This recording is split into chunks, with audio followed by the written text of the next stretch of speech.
Olá pessoal, essa é mais uma aula da disciplina de algoritmos em grafos e na aula de hoje a gente vai começar o nosso estudo sobre árvores geradoras e para dar início a essa etapa a gente vai começar com as definições do que é uma árvore. Essencialmente, uma árvore é um grafo conexo e que não possui ciclos, certo? Ou seja, o grafo que é uma árvore, ele, ele apresenta uma conectividade minimal, isto é, a remoção de qualquer aresta nesse grafo implica na perda da propriedade de conectividade, tá bom? Aliado a isso, a gente tem algumas propriedades que a gente vai estudar nessa aula, certo? Por exemplo, o Teorema 2.7 ele diz que um grafo é uma árvore se e somente se quaisquer dois vértices de G são conectados por um único caminho, tá bom? A demonstração desse teorema, tanto a ida como a volta, não é algo muito complicado e a ideia básica é que quando há dois ou mais caminhos entre um mesmo par de vértices, a junção de dois desses caminhos cria um ciclo. E aí você contradiz a ideia de que uma árvore é acíclica.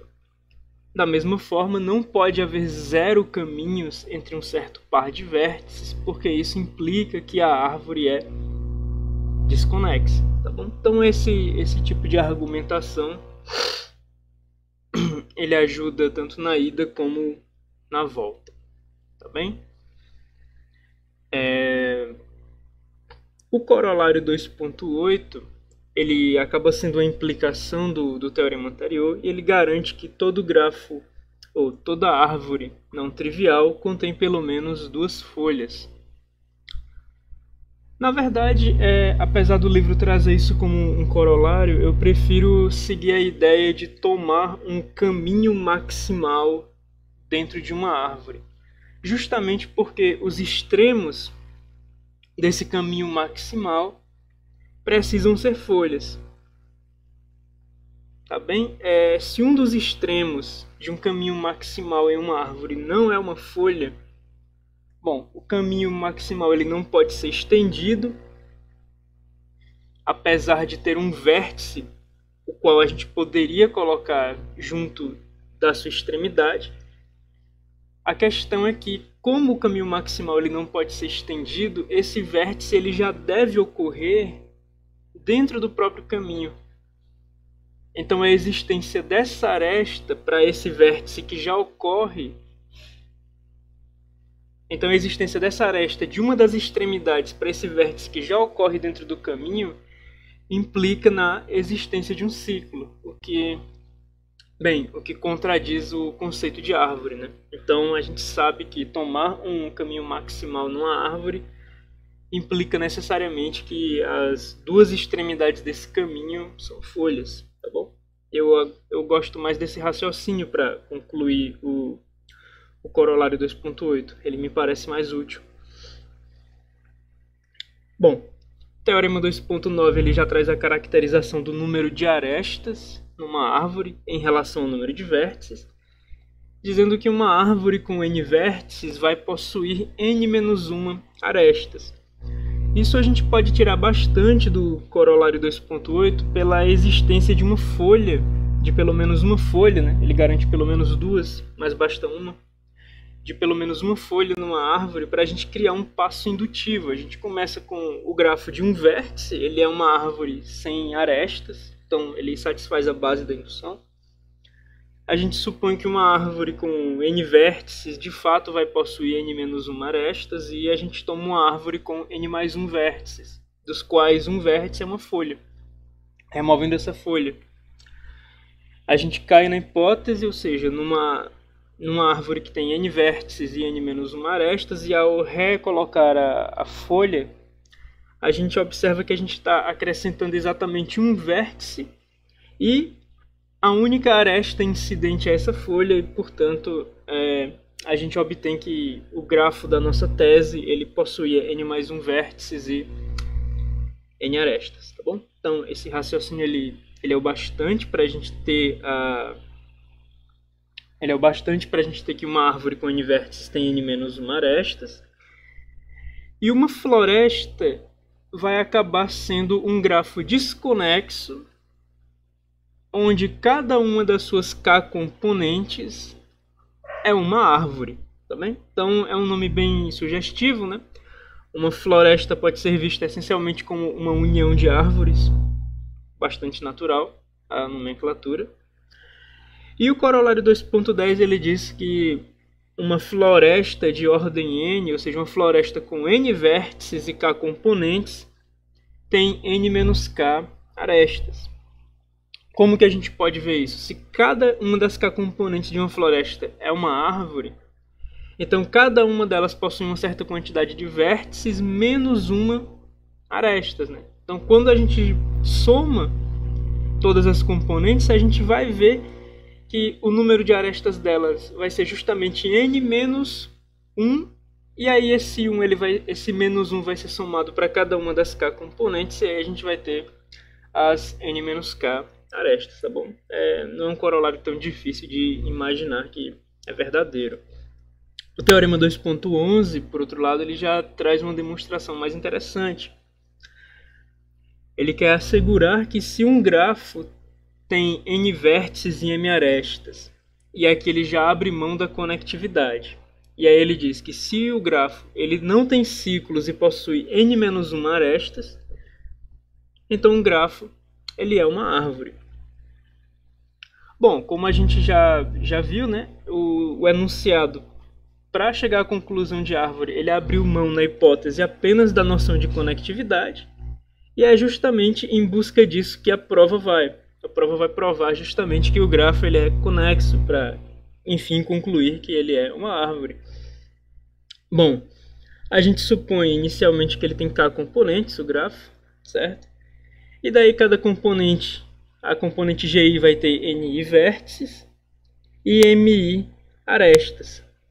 Bom, a gente sabe que esse grafo ele não tem ciclos, e como cada componente é conexa, por definição de componente, então cada componente é uma árvore. E daí a gente utiliza o teorema 2.9, que nos diz que a componente GI, por ter NI vértices e ser uma árvore, ela vai ter NI menos 1 arestas. E o corolário 2.10, né? Afinal, se a gente tem uma união de árvores, a gente tem uma floresta, e como a gente tem k componentes, o nosso grafo todo vai ter n-k arestas, tá bom? Então a gente começa com a parte da hipótese, que diz que o nosso grafo tem n-1 arestas. Esse é o total de arestas do nosso grafo. Bom, e não existem arestas entre as componentes, porque isso iria justamente contradizer o conceito de componente, né? Componente é um subgrafo conexo maximal. Não faz sentido haver aresta entre duas componentes. Daí, o número total de arestas do nosso grafo é igual ao somatório do número de arestas de cada componente. Cada componente é uma árvore, lembre-se. Então, MI, o número de arestas da componente GI, é igual ao número de vértices da componente GI menos 1. Afinal, a componente GI é uma árvore. Quando a gente soma as arestas dessas k componentes em relação, sendo postas como o número de vértices, em relação ao número de vértices, a gente vai obter o número total de vértices, e esse menos 1 ele vai se acumular k vezes, né? Então a gente vai ter aqui menos k. A conclusão que a gente chega é que n-1 é igual a n-k. Como k é o nosso número de componentes, a gente está essencialmente determinando que k é igual a 1. E, portanto, o nosso grafo tem exatamente uma componente. Como ele já tinha partido da suposição de ser acíclico, tendo apenas uma componente, ele é conexo e, portanto, é uma árvore. O teorema 2.12 vai acabar sendo uma consequência do teorema 2.11, apesar de não tão direta. E ele vai determinar o seguinte, que se um grafo tem n vértices e m arestas, e G é um grafo conexo e tem n-1 arestas, então G é uma árvore. Olha só. Dessa vez, o teorema 2.12 abriu mão da propriedade do grafo ser acíclico. Então é atrás disso que a prova vai. A prova vai mostrar que o grafo G, dadas essas suposições, ele precisa ser acíclico. O que acontece? Se a gente supõe por contradição que, na verdade, esse grafo com n vértices e n-1 arestas, ele não é uma árvore e é conexo, então, se ele é conexo, para ele deixar de ser uma árvore, ele precisa ser cíclico. Então ele possui um ou mais ciclos. O que a gente vai fazer é o seguinte: de cada um desses ciclos a gente vai removendo arestas, uma aresta de cada ciclo, até a gente obter um subgrafo, que vai ser uma árvore de tamanho n, né, com n vértices. Afinal a gente não removeu o vértice, só arestas. E vai ter uma quantidade de arestas. Veja, o nosso grafo original tinha n vértices e n-1 aresta. Se a gente remover uma aresta de cada ciclo, então necessariamente a gente tem menos de n-1 arestas. Ou seja, a gente acabou construindo uma árvore por deleção de arestas, uma árvore com n vértices e menos que n-1 arestas. E isso é absurdo, isso contradiz o Teorema 2.9 que já havia sido provado anteriormente. A gente combina esses teoremas justamente para mostrar que existe uma caracterização. O corolário 2.13, ele diz que das 3 características aqui listadas, basta que 2 sejam satisfeitas para que a gente tenha o G, o grafo G caracterizado como uma árvore. Das 3, G é conexo, G é acíclico e o número de arestas de G é igual ao número de vértices menos 1, dessas 3, satisfazer 2 dessas propriedades garante que G é uma árvore, tá bom? Bom, quando a gente considera uma árvore que é um subgrafo gerador, ou seja, com todos os vértices de um certo grafo G, então a gente diz que essa árvore ela é uma árvore geradora de G. E esse conceito de árvore geradora, ele possui bastante interesse em aplicações práticas, justamente por ele garantir conexões minimais. Ou seja, ele garante que um certo conjunto de entidades consegue se comunicar, todos com todos, a um custo mínimo, já que não há redundância na conectividade, não existem ciclos. Então, uma vez que a gente atribua pesos às arestas do grafo G, a gente gostaria não apenas de encontrar uma árvore geradora de G, mas dentre as árvores geradoras de G, a gente gostaria de encontrar aquela com o menor peso, tá bom? Ou seja, a gente gostaria de determinar o custo mínimo para se conectar de maneira completa e sem redundância um certo conjunto de entidades, tá? Então, o problema de encontrar uma árvore geradora mínima, ele tem um apelo bastante prático e nas próximas 2 aulas a gente vai estudar os algoritmos de Kruskal e Prim que oferecem soluções para esse problema. Bom, então esse é o conteúdo da aula de hoje, as definições de árvores, e na próxima aula a gente começa com o algoritmo de Kruskal. Então até lá.